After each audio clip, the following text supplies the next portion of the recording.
जय हिंद दोस्तों। आज हम एक बहुत ही जरूरी सवाल पर बात करने वाले हैं। भारतीय नागरिकता का असली पक्का सबूत आखिर है क्या? जरा सोचिए, मान लीजिए कोई अधिकारी आपसे आपकी नागरिकता का सबूत मांग ले, तो आप अपनी जेब से या फाइल से निकालकर क्या दिखाएंगे? सबसे पहले दिमाग में यही चीजें आती हैं, है ना? आधार कार्ड, वोटर आईडी कार्ड या शायद पासपोर्ट। ज्यादातर लोग यही दस्तावेज सबसे अहम मानते हैं। पर सवाल ये है कि क्या ये दस्तावेज आपकी नागरिकता का फाइनल वर्ड है? क्या कानून की नज़र में ये 100% पक्का सबूत है? यहीं पर कहानी थोड़ी दिलचस्प हो जाती है, क्योंकि जवाब शायद वो नहीं है जो हम में से ज़्यादातर लोग सोचते हैं। तो चलिए इस पूरी गुत्थी को सुलझाते हैं। सबसे पहले हमें दो शब्दों के बीच का फर्क समझना होगा। एक है पहचान और दूसरा है नागरिकता। देखिए, ये दोनों सुनने में एक जैसे लग सकते हैं, पर कानूनी तौर पर ये दो बिल्कुल अलग-अलग चीजें हैं। आधार या पैन कार्ड जैसे डॉक्यूमेंट्स आपकी पहचान साबित करते हैं, मतलब वो ये बताते हैं कि आप वही इंसान हैं जो आप होने का दावा कर रहे हैं। लेकिन नागरिकता वो एक लीगल स्टेटस है, एक कानूनी दर्जा है जो आपको भारत देश से जोड़ता है, आपको यहाँ के अधिकार देता है और कुछ कर्तव्य भी सौंपता है। ये सिर्फ शब्दों का हेरफेर नहीं है, ये एक बहुत बड़ा कानूनी फर्क है। तो चलिए अब एक एक करके इन आम दस्तावेजों की कानूनी हकीकत को देखते हैं और शुरुआत करते हैं उस कार्ड से जो आज हर किसी की जेब में है, आधार कार्ड। इस मामले में कानून बिल्कुल साफ है।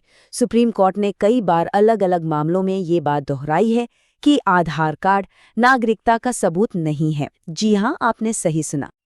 अब आप पूछेंगे, ऐसा क्यों? तो इसका जवाब आधार कानून में ही छिपा है।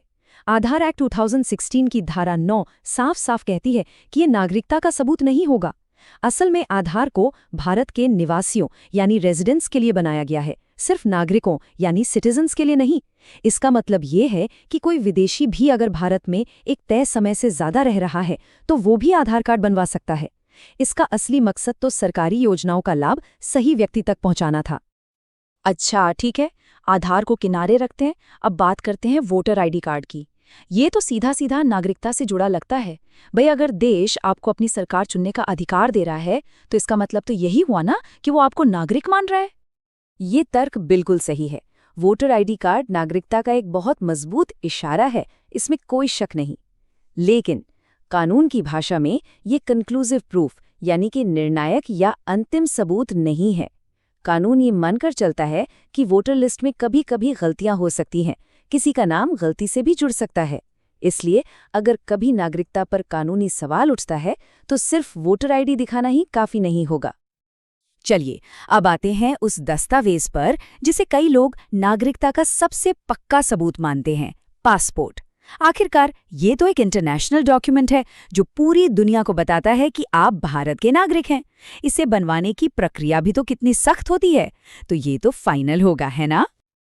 ये वाकई एक बहुत वजनदार सबूत है, लेकिन यहाँ भी कानून एक बारीक सा फर्क करता है। कानून की नज़र में पासपोर्ट कंक्लूसिव प्रूफ नहीं बल्कि प्रिजम्प्टिव प्रूफ है। इसका मतलब ये है कि अदालत पहली नज़र में इसे सच मान लेगी, लेकिन अगर कोई दूसरा पक्ष इसे चुनौती दे तो इस पर बहस हो सकती है। कई हाई कोर्ट्स ने अपने फैसलों में ये बात कही है, अगर ये साबित हो जाए कि पासपोर्ट किसी धोखाधड़ी से या गलत जानकारी देकर बनवाया गया था तो सरकार उसे रद्द भी कर सकती है। तो आप समझ रहे हैं, कानून हमेशा एक वर्स्ट केस सिनारियो को दिमाग में रखकर चलता है। तो अब सबसे बड़ा सवाल, अगर आधार, वोटर आईडी और पासपोर्ट भी निर्णायक सबूत नहीं है तो फिर आखिर है क्या? वो कौन से दस्तावेज हैं जो किसी की नागरिकता पर उठ रहे हर सवाल का अंतिम जवाब दे सकते हैं? तो ये हैं वो दस्तावेज जिन्हें कानून सबसे ज्यादा वजन देता है। सबसे पहला और सबसे अहम है बर्थ सर्टिफिकेट यानी जन्म प्रमाण पत्र। दूसरे नंबर पर आता है स्कूल लीविंग सर्टिफिकेट। और हाँ, जो लोग रजिस्ट्रेशन या नेचुरलाइजेशन के जरिए नागरिक बने हैं उनके लिए गृह मंत्रालय से मिला सिटीजनशिप सर्टिफिकेट ही अंतिम सबूत है। स्कूल के दस्तावेज कितने अहम हैं इसका अंदाजा आप इसी बात से लगाइए कि हाल ही में 2024 के एक केस में सुप्रीम कोर्ट ने किसी व्यक्ति की उम्र तय करने के लिए आधार कार्ड के ऊपर स्कूल लीविंग सर्टिफिकेट को तरजीह दी। ये दिखाता है कि हमारी न्यायपालिका इन बुनियादी दस्तावेजों को कितना महत्व देती है। तो अब तस्वीर थोड़ी और साफ हो रही होगी। दरअसल कौन सा दस्तावेज चाहिए, ये इस बात पर भी निर्भर करता है कि किसी को नागरिकता मिली कैसे है। हमारे नागरिकता कानून यानी सिटीजनशिप एक्ट 1955 में भारतीय नागरिक बनने के 5 रास्ते बताए गए हैं। जन्म से, वंश से, रजिस्ट्रेशन से, नेचुरलाइजेशन से और अगर कोई नया इलाका भारत में शामिल होता है तो वहां के लोगों को। इनमें सबसे आम तरीका है जन्म से नागरिकता। लेकिन यहाँ भी एक पेच है। इसके नियम समय के साथ बदलते रहे हैं। शुरू में 1987 तक भारत की धरती पर पैदा हुआ हर कोई नागरिक था।